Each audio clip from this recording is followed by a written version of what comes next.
Yeah, hopefully. Okay.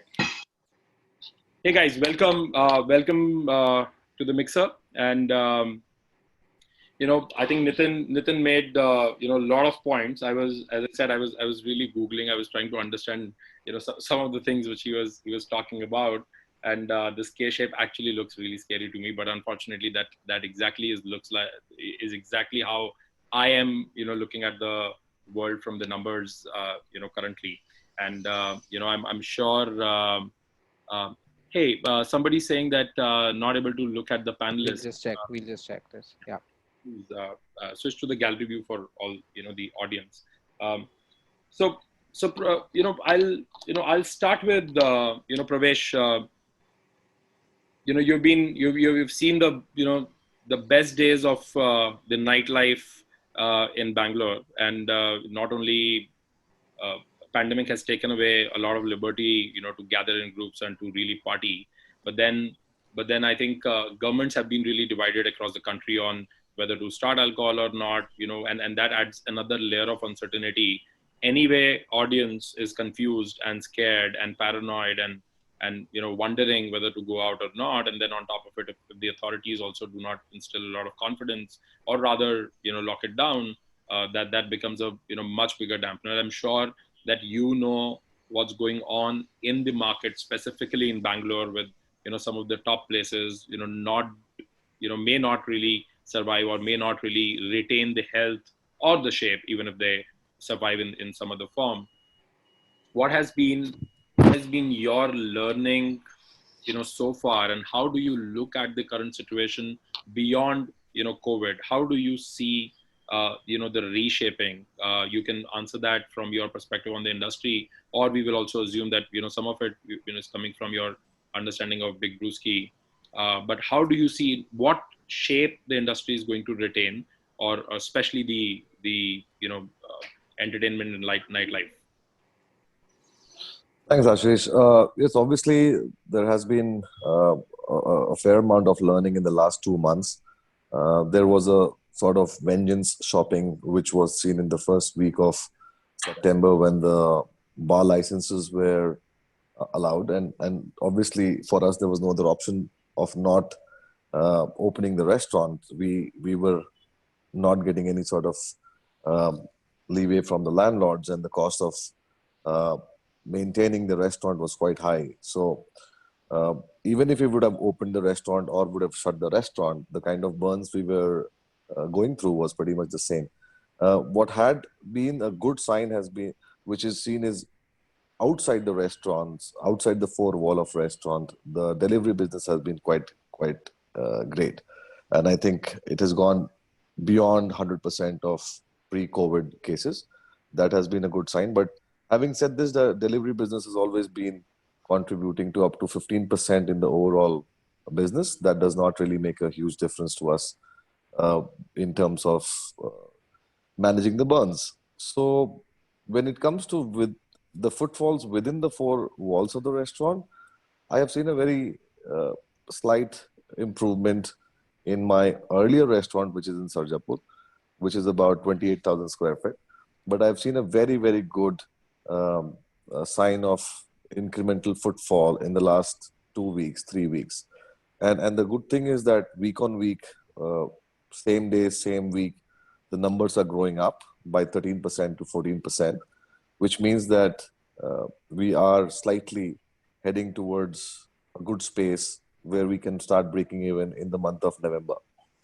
So that has been going around in the market.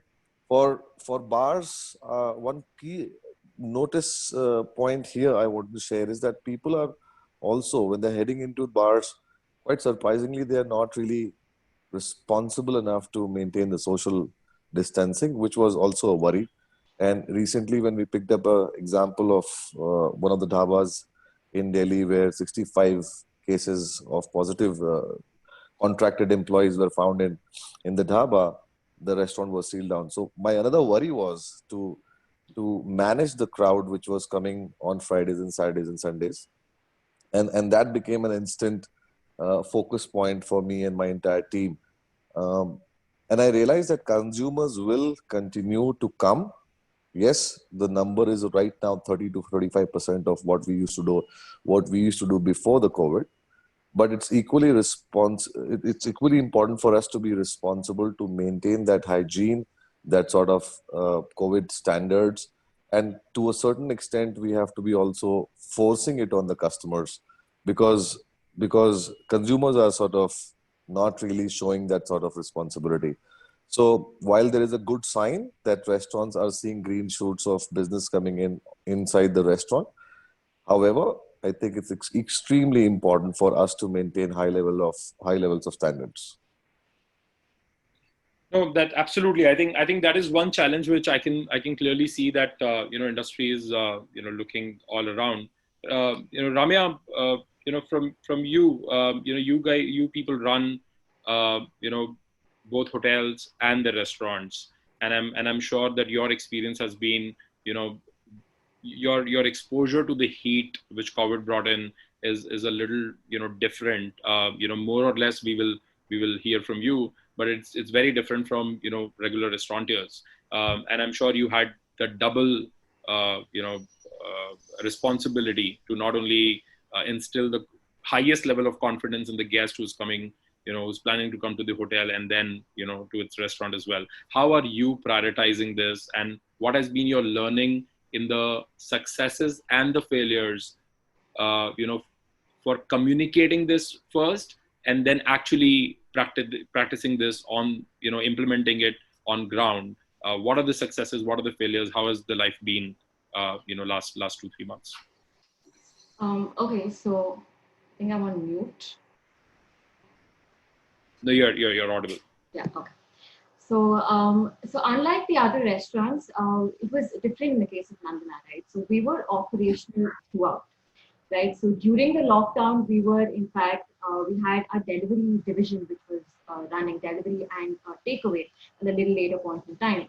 So, but in fact, all in all, currently where we stand is a very positive in terms of how the month-on-month growth is, right? The last month was very, very, the numbers were, in fact, as far as delivery is concerned, we nearly hit the pre-COVID numbers, right? So that was something which all in all, it was very encouraging, very motivating for us.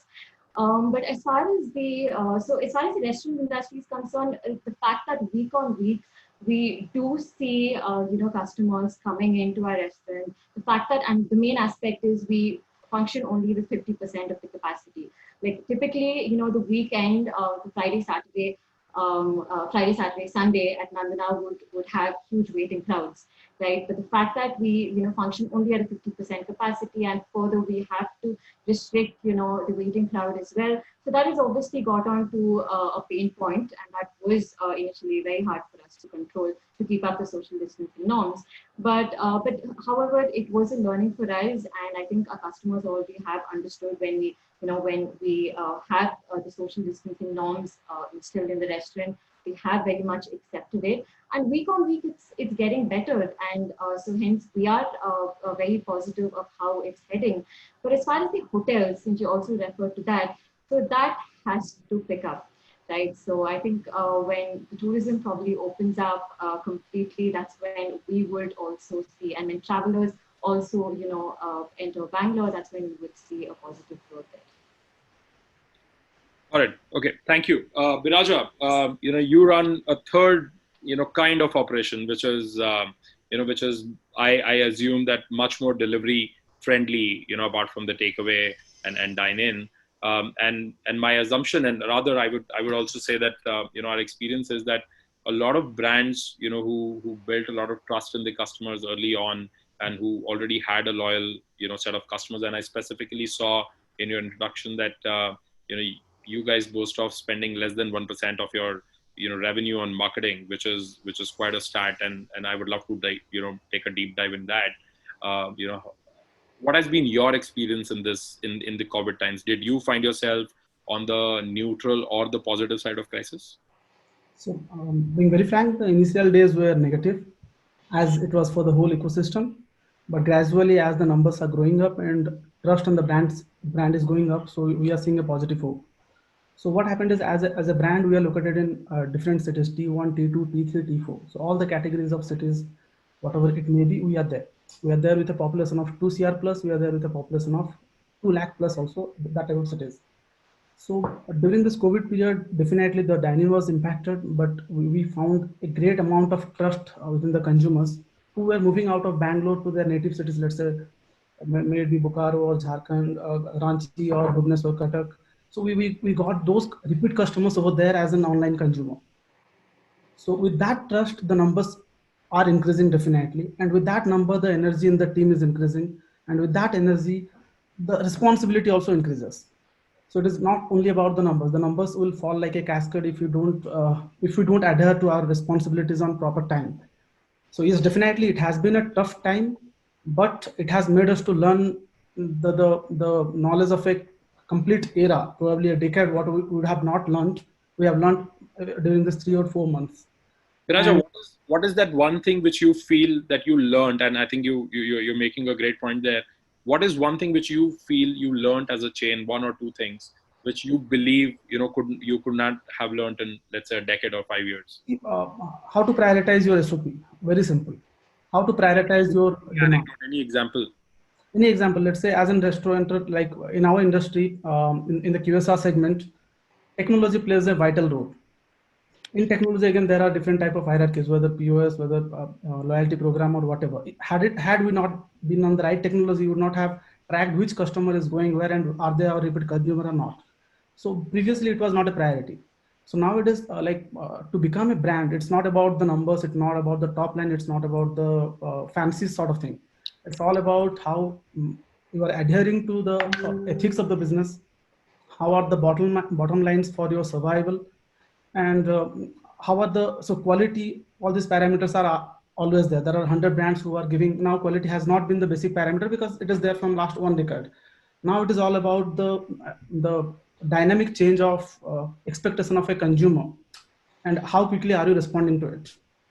No, So I think you made a very strong point there, and that's a great one. I can tell you from our experience, and if I add to this, you know, uh, why specifically I asked you, did you find yourself on the positive side of crisis? Because in to our surprise and not much of a surprise, I think brands who actually always invested in their customer, their end customer, the customer loyalty, and who also invested in the practices which brew a lot of trust in the consumers automatically, have consistently done well even in the crisis. I mean, I can tell you that we know some of the brands who I know personally have have recovered 90% plus in their pre-COVID revenue numbers, just on takeaway and delivery. And though these were semi-casual to fine dine, brands range. So I was definite. I mean, not only they themselves were not expecting, their deliveries to go 3x, to 4x.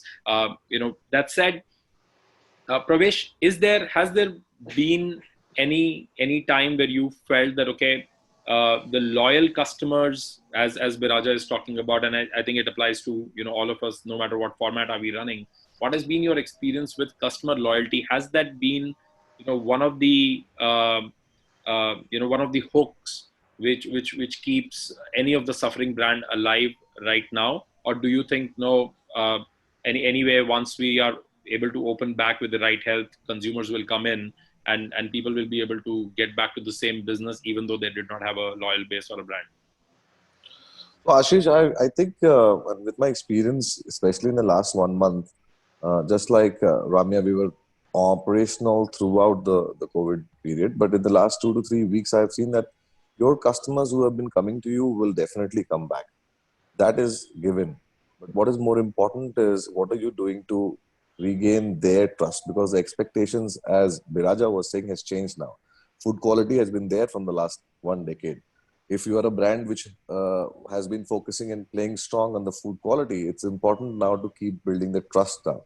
And that's where the SOPs come into the picture.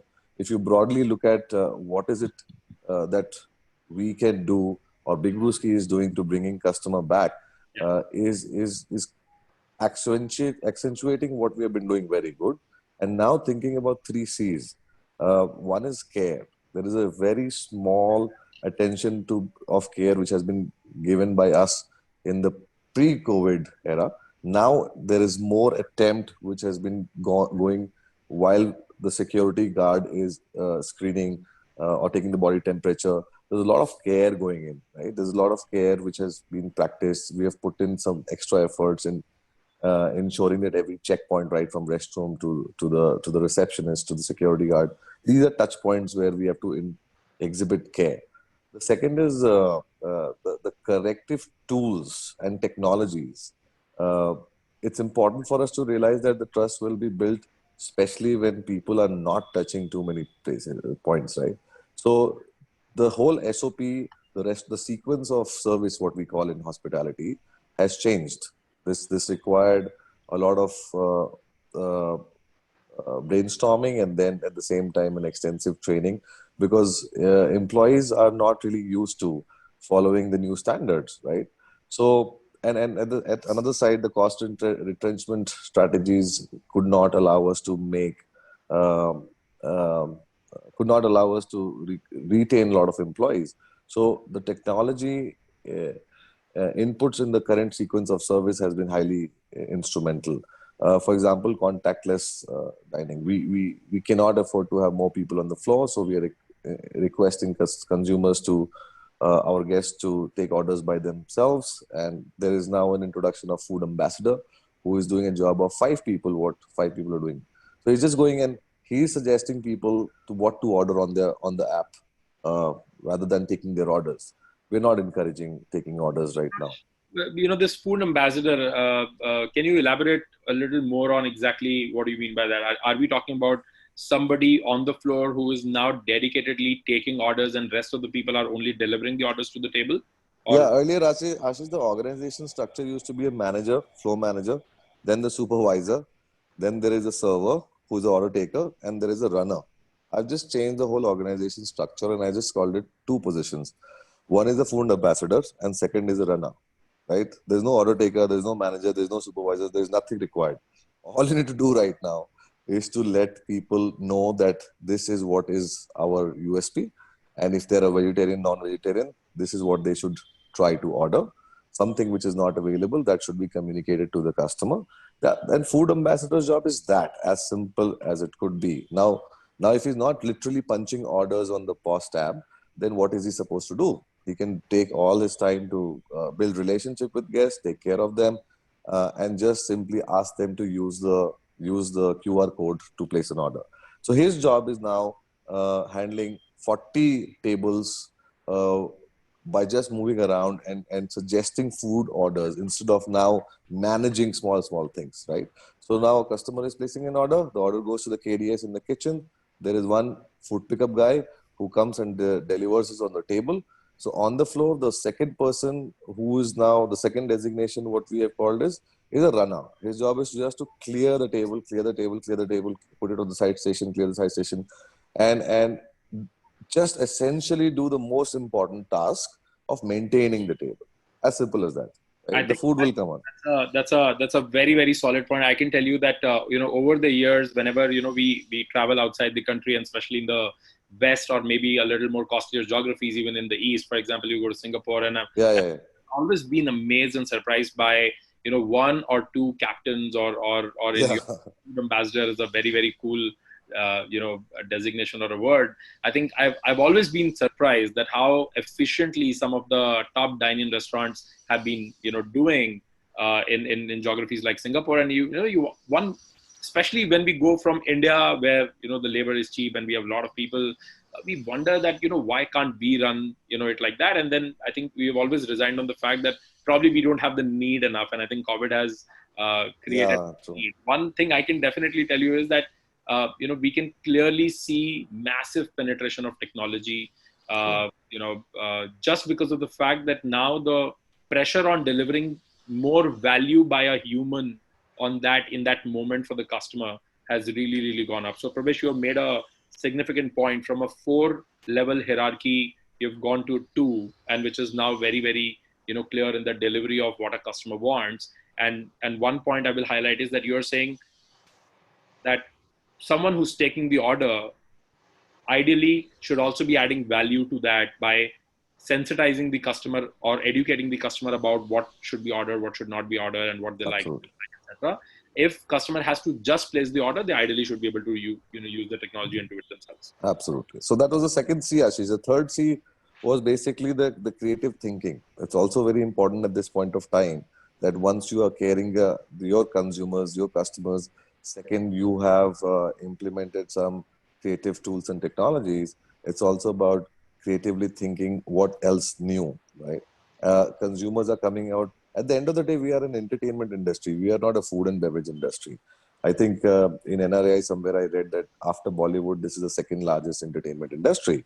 So we need to continue entertaining people. At this point of time, we thought that music is important. Should we cut down the cost on putting bands? I said no. At the end of the day, even if it's 50% occupancy, just continue to make people happy. Yeah.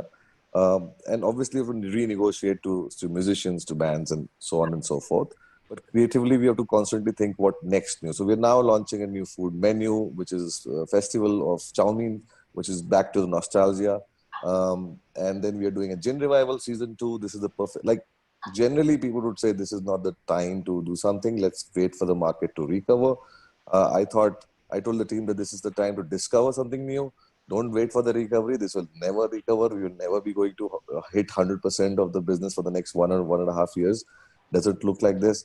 So let's quickly be agile and think about what next we can do and continue to keep entertaining our guests who are coming in. And that way, we should continue to build our brand stronger and healthier. Right? That's the only way to move forward.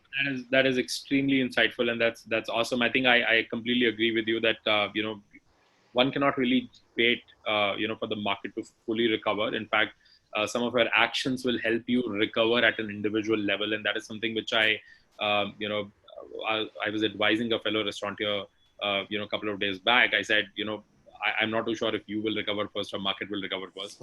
I think you need to really watch for yourself.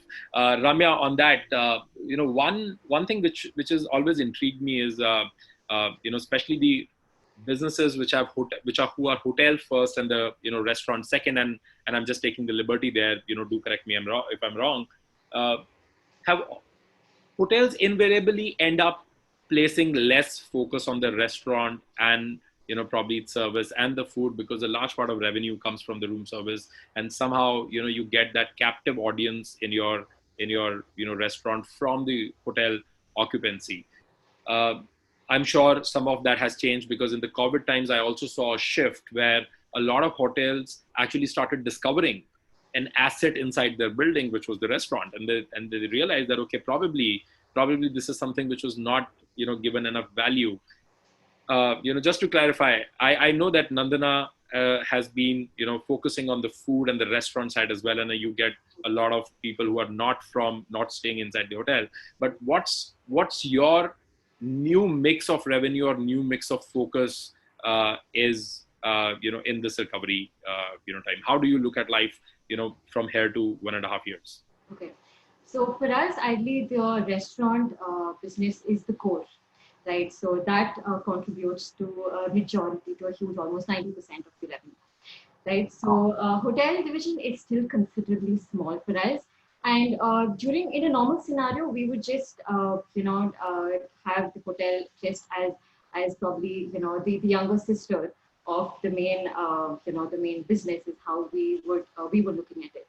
So ideally, during I would like to take a few examples of what we did during, how we aim to pump up our numbers during COVID, and how probably then after how we see ourselves going. So during you mentioned about loyal customers as well, right? So during the time of COVID, our focus, in fact, was our loyal customers, right? So those who have dined with us to the longest of the time. We are a 3-decade-old brand. So we started way back in the 1980s. So we have few loyal customers who, in fact, many loyal customers who have been coming to us since decades. So our focus is just to focus on them and gain back their confidence. So one quick example is what we did was during when we were just only operational for dining during lockdown, we called all our regular customers. We like telecall them and first as initiative just to inquire about their well-being, right? Just to inquire about the well-being and and also at the same time share few safety and hygiene precautions to them. I'm sorry, Ramya.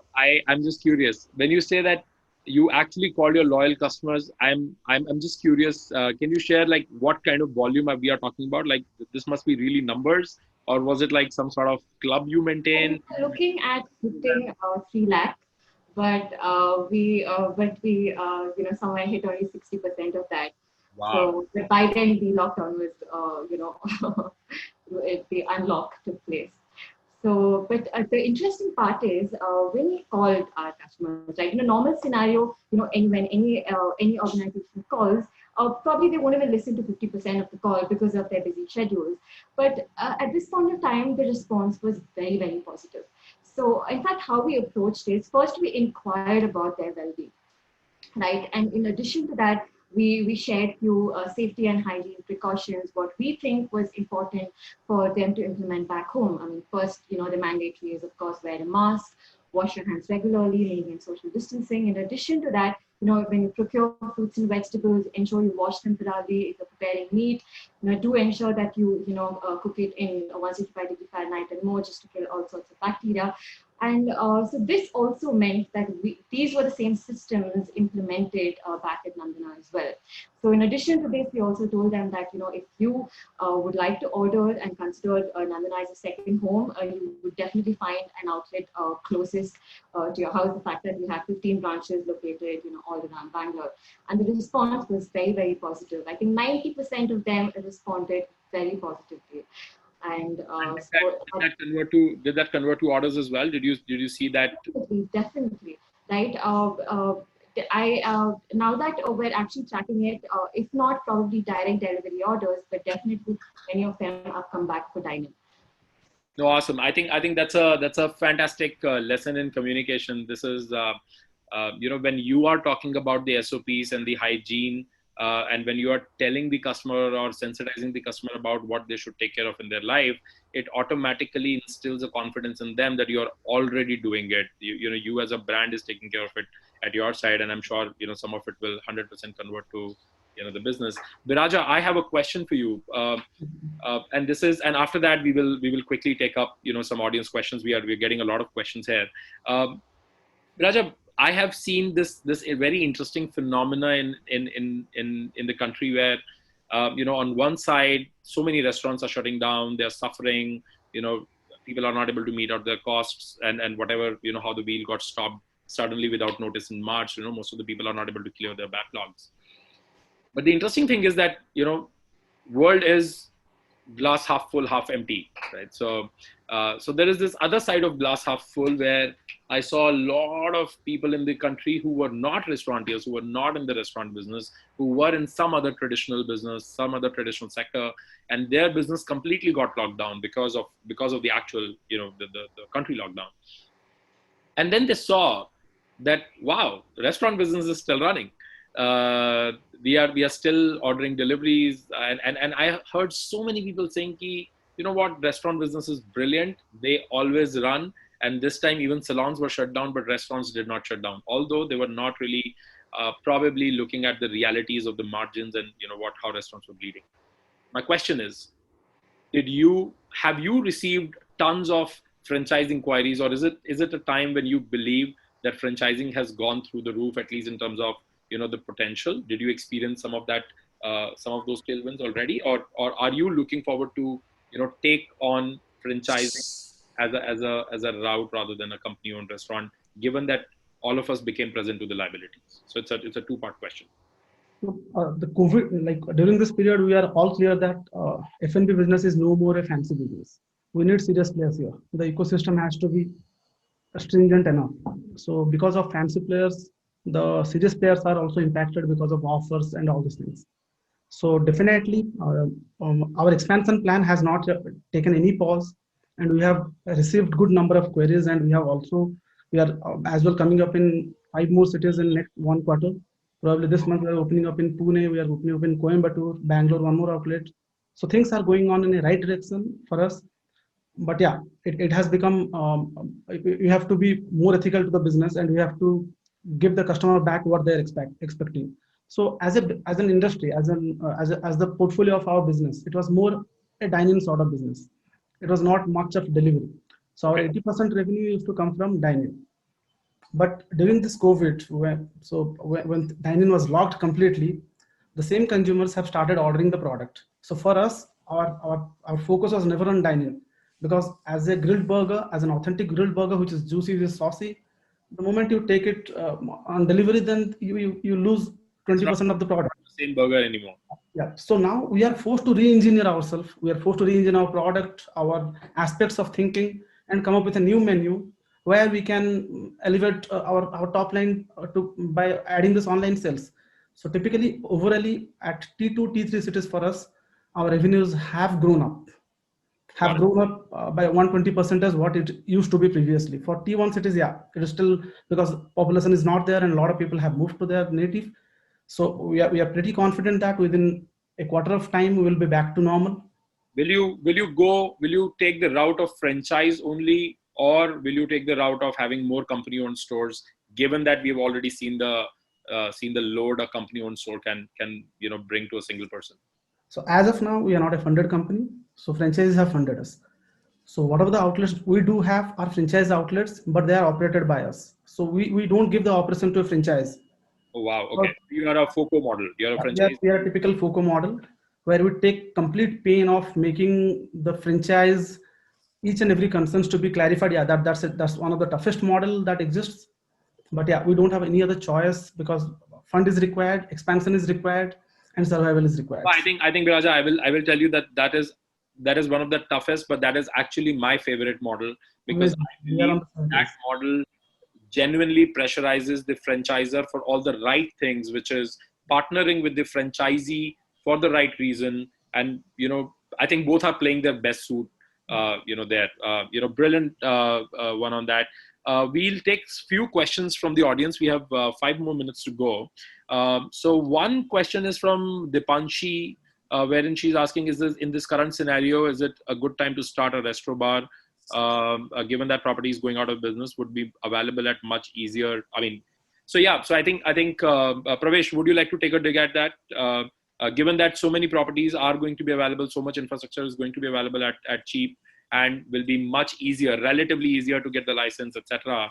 So one can think of recovering the cost faster. Is it a good time to start a restaurant bar, or should people wait for some 3 to 6 months? And to each its own, I guess. My thing would be that, coming from the experience of opening many restaurants, it's very easy to open a restaurant, but it's equally very difficult to run a restaurant. So if you have a very solid model, which I really don't know the model of the business, but one thing I would like to share, that there's a very famous saying by Dr. C.K. Prahlad, that fortune lies at the bottom of pyramid. Most of the bars focus on the top, try to make it very, very capex heavy, the decor, interiors, and the prices of the menu are slightly higher. If you are trying to get into the business, don't try to be one of these existing bars. Be extremely creative, think out of the box. If you can create a bar for the larger audience, or the bottom of the base, or slightly lower in the pyramid, I think you will still get some business at this point in time. So this is my feedback to you. Got it.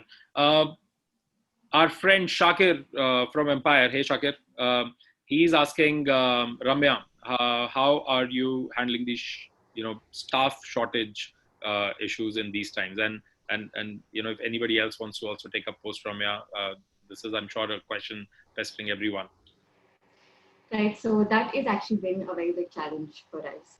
So, what we have essentially done is just during lockdown itself, we have been in touch with, all our employees. right? So since the beginning, those who were not called back as well, we've been in very regular touch with them. Either we've come on Zoom calls, got on to different team building activities, or even for that matter, just been on calls, on regular touch with them. So thereby, that also gave them the confidence that we're going to call them very back soon. So once we opened up, it was considerably easy for us, to inform all of them that, hey, you can be back now, and hence even they didn't look out for for other opportunities. So this is what we did. But having said that, there's still a long way to go. Staff shortage is a challenge. We're yet to very positively overcome it. Got it. Pravesh, any Pravesh or Biraja, would you like to take that up? The staff shortages, how are you handling? Yeah. So Ashish, quickly, there is obviously a major issue, and because 83% of the workforce which is working in Bangalore in restaurant business is migrant workforce. They're all especially the seven states have taken that workload of restaurants. We are trying to get their flight tickets done. We are trying to get their tickets done. That's the kind of investment I can see we have to make right now, especially. And the old guys are not really bothered to come back. The lower level guys, especially the housekeeping guys, are the biggest challenge. I'm sure Shakir must be having the same issues as well. So what we also did in Relesky quickly, this is not a pitch, but I'm just saying that we discovered a special number, and a WhatsApp bot which we rolled out to a lot of people. We wanted to help the restaurant industry because we knew that people are going unemployed, and when the market gets better, they will look forward for getting jobs. So that WhatsApp bot has been a sort of an automatic bot response which people have registered upon. There are about 30,000 odd people. We are also so there is database, but the trains are not working from Assam and other states.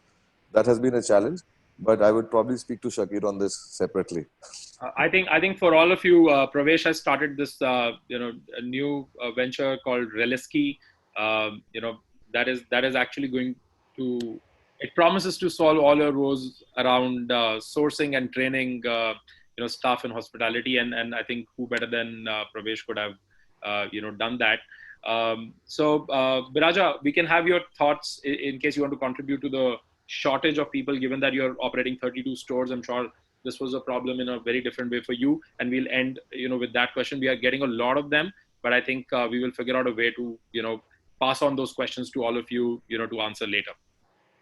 From our end, typically we invested on equipment. So we automated some of the equipments which were needing staff support. Let's say in a kitchen we have 5 employees.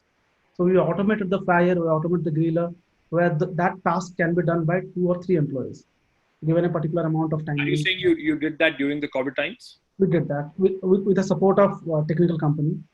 During the COVID times, or did you do that before?